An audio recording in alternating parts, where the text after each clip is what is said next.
Hello everyone, इस video में मैंने खूबसूरत छोटे गुलाब और पत्तों वाली गल्फ इंट्रिकेट मेहंदी डिजाइन बनाई है और मेहंदी की टिप्स भी बताई है। In this video, I have created beautiful gulf intricate mehendi design with small roses and leaves, and I've also given mehendi tips. Welcome to my channel, Henna Passion by Rahi. सबसे पहले outline का design पूरा करेंगे और फिर जब outline सूख जाएगा तब फिलिंग की जाएगी। First, the outline design will be completed, and when it dries, then filling will be done. अगर आपको मेरी वीडियो पसंद आए तो प्लीज लाइक, शेयर और सब्सक्राइब करना ना भूलें। If you like my video, please don't forget to like, share and subscribe. Dark stain tips: avoid using a dryer or fan as it can cause cracks. Let it dry naturally.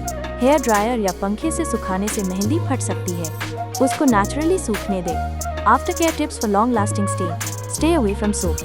Avoid washing hands frequently in the first 24 hours. गहरा रंग लाने के लिए tips: पानी से बचें, 24 घंटे तक हाथ धोने से बचें, मेहंदी को खुरच कर हटाएं। आई होप ये टिप्स आपके काम आएंगे। प्लीज वीडियो को पूरी देखें, लाइक और सब्सक्राइब भी करें।